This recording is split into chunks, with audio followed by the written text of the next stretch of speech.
Hi everybody, it's Dandruff, and this is my coverage of Microsoft's conference at E3 2016.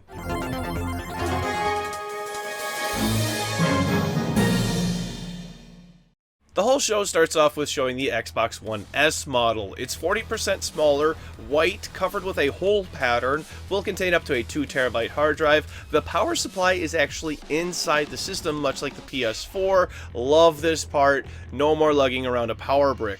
We'll have 4K video compatibility and a much longer range on its controller. And then, hooray, my favorite person in all the video game industry, Phil Spencer. Mwah, mwah, mwah. I love you, Phil. Please, I love this man. Except for when he says this. More exclusive games. More exclusive games? No! Maybe at some point we'll convince Spencer that this is a bad idea for our hobby, but you do have to give it to him. He is a damn fine speaker, and he also goes on to tell you about Xbox Play Anywhere, which is cross-platform buys, which are becoming more and more standard, which is great. I can't think of a disadvantage to buying something once and having it on both Xbox and PC.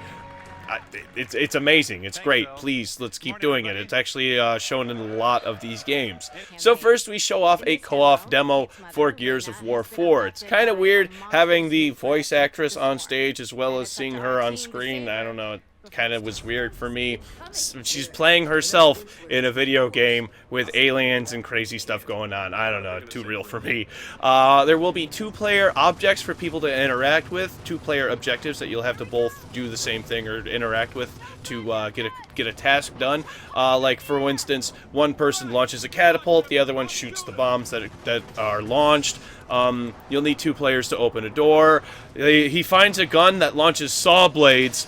I can't believe that. That's amazing. I want that. And then he's dodging in between lightning bolts. Yeah, this looks pretty cool. And we see a giant armored bug thing, which I have no idea what that is, but it's all kinds of awesome. Coming in on October 11th. Also shown was the Gears of War Xbox One Elite controller. Hopefully they don't break as much as the regular Elite controller. Next, Killer Instinct. General Ram from Gears of War is actually going to be added to the Killer Instinct roster. That's pretty cool. They've added a bunch of different characters from other games, including Battletoads. So sure, why not? Sure, keep doing it. More stuff in Killer Instinct. Why not? Cross-game stuff. Yeah. Then, kangaroos! We need more E3 kangaroos. For a Forza game, sure, it's for Forza. There's a really nice cover of Wicked Game, the song Wicked Game here. Really, really cool. It's called Forza 3 Horizon. Takes place in Australia. That's the reason why we had the kangaroos earlier. Has support for many types of racing wheels and controllers. You will be able to join players seamlessly, even if you're in multiple groups or parties. You'll all be able to join together and race seamlessly. It looked really, really good in that aspect. Then they showed something called Far Eden Distant Future. I have no idea what this is about.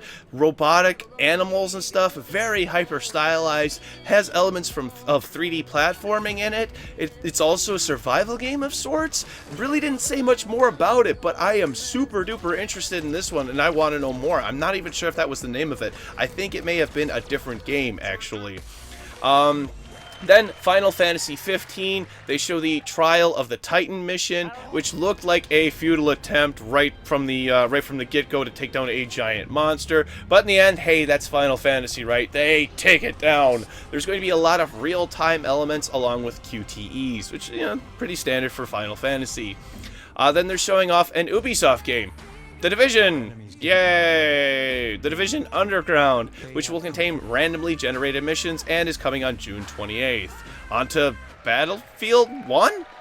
Okay, sure, more EA games, but sure. This guy from the EA conference called it Battle 1 again, and then calls it Battlefield not 10 seconds later, and then Battle 1 again.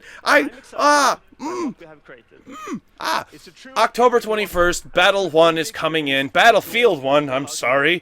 Xbox and EA members can play it, or actually Xbox and EA Access members, that is, can play it on October 13th. Then they show the same game trailer that they showed during EA's conference.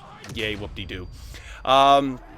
Then they show us some updates coming to the Xbox system itself, like background music coming to Xbox One. There's going to be language region independence. So say if you're a Spanish-speaking player, you can play your game in Spanish while living in the United States, or you can play it in Portuguese or whatever languages they have to offer. It's up to you to choose. I love that. Having different options for language. Again, can't poke a hole in it. Can't find anything bad about it. Cortana is coming to Xbox One, so you can talk to it even more. Yay! Xbox Live is going to be on any Windows device, including your phone and Xbox, as well as your PC. Clubs, which is the ability to create communities and groups on Xbox Live. Looking for group. This one is super duper nice. Like in some MMOs, they have the ability to find groups for specific dungeons. Well, you'll be able to find groups for the specific game you're playing. You won't even have to know the people. You'll just get grouped together for any game that it's available for, and start playing. That is great. Sony should do that too. As well as Arena, which is bringing Xbox tournaments to Xbox Live, or game tournaments that is to Xbox Live. You can make private tournaments just amongst your friends, as well as join massive public ones just for bragging rights. Seems really cool. EA is going to bring a lot of their sports games to this Xbox Arena too, so we have a lot of innately competitive games to play right off the bat. Minecraft. Oh boy, okay. So we're going to start with the good stuff. Cross-platform play between iOS, Android, Windows 10, and Xbox One. That seems like a good idea. It's not really a shooter, so you can do that sort of thing. That's a really cool idea. The new update is called the Friendly Update because you'll be able to play with your friends. And this next one, I know it's for kids and everything, but Yep, an Xbox Live achievement on an iPad on stage at E3.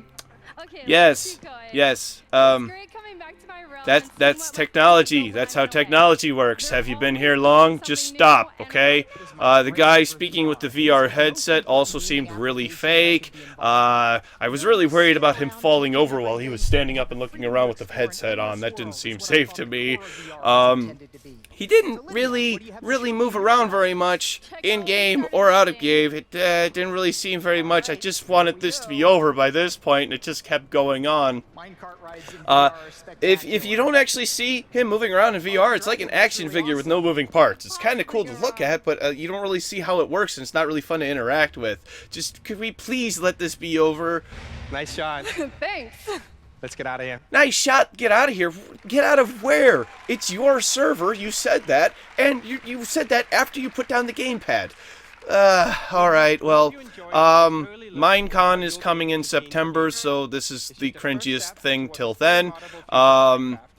Moving on to something really cool, Xbox One customizable controllers in a variety of colors to choose from. From what I saw, though, the color of the thumbsticks was rather limiting. There weren't very many of them, which seemed to be like you'd have to customize your controller around the color of the thumbsticks. Would be nice to have some more options there. But for $20 more than a normal Xbox controller to have whatever color customizable that you want, it's a really cool idea. I don't know if shipping was included. If shipping is included in that $20, then yes, it's definitely worth it, because they'll ship it right to your door, too. And then, I don't know what this is, but this is cool. It's from the makers of Limbo, and it's a game called Inside.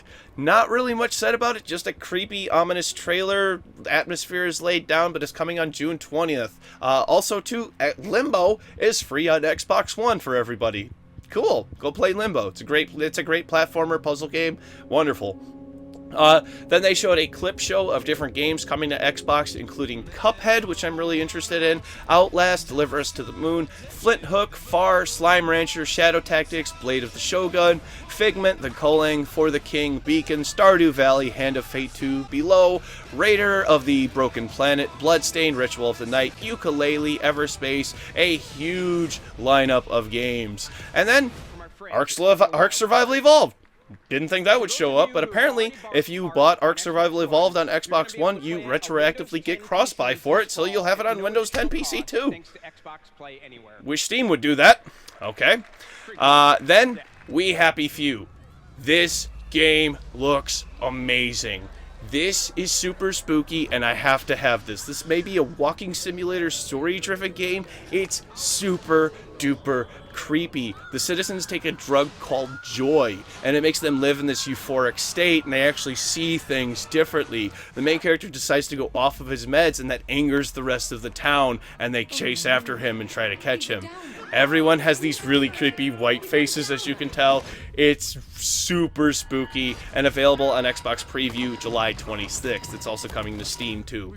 Next is the Gwent card game. Apparently CD Projekt Red has been working on this for the last year after getting thousands and thousands of requests for a standalone game. Even I didn't really like the game in The Witcher, but I think outside of it I will play it a lot better. I just wanted to play the RPG with that. With this, I think it'd be a great idea to have a standalone Gwent game. It's going to have cross-platform play. There's going to be a full single-player campaign. They're going to add new mechanics, redesigned visuals. PlayGwent.com if you want to register for the beta, and it's coming this September. Then Tekken 7. Yes! A new cinematic showing Heihachi versus Akuma. The cinematic leads into a live fight that's coming in. This game is coming in 2017. I can't wait. I'm a huge Tekken fan. Tekken 2 was my jam. Tekken Tag Tournament is now free on Xbox One for the rest of the week of E3. It might be over by now. I don't know. Then Dead Rising 4, a Christmas zombie-themed game. Okay, cool. Christmas and zombies and shotguns and blowing things up with ridiculous vehicles. That looks awesome. Over-the-top weapons and vehicles. Guessing it'll be here by Christmas, but no hints at release or anything. No date was given. It would make sense if it released in November or December because of the Christmas theme. Let's hope it comes out then. Then next, Scalebound, the game we have all been waiting for. It seems a lot like Monster Hunter.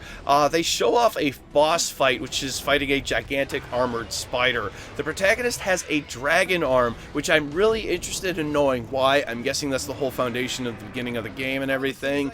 I really got a big Final Fantasy vibe from this game, but it's to be expected. I mean, a good Final Fantasy vibe because it's a single guy fighting a gigantic monster with his friends. Really kind of Final Fantasy inspired. Still, looks super duper great. Then the protagonist transforms into a dragon and then just kicks ass. It's coming in 2017. No specifics as to date are given yet. I can't wait. Then a pirate game. Cool. Sea of Thieves. Coming to us from Rare, of all people, the people who made great games like Star Fox, the original, and Perfect Dark, as well as GoldenEye 007 for Nintendo 64. Multiplayer, co-op, and PvP is going to be included. They show off people playing the game, and I actually believe that they're playing it and that they're enjoying it. Please, please, please do this more. Even if they're overdoing it just a little bit, at least they're improvising and they're actually showing that they're having fun from playing it. Yelling and screaming with actual passion is what will sell me on your game. Please, thank you, Microsoft, for doing this. Ubisoft did not do it well. State of Decay 2. Comically running over zombies in a beat-up car. Looks like it's made of looks like it has player-made towns, which means persistent servers. I don't really know because they showed the evolving of the community over time. Hopefully it'll be really good. Next is Halo Wars 2.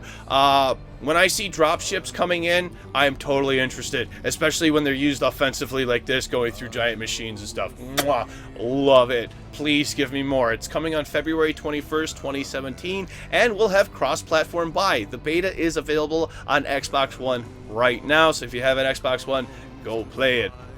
Then Phil Spencer wraps it up. The Xbox One S will release in August of 2017. Got a whole year to wait, but it's alright.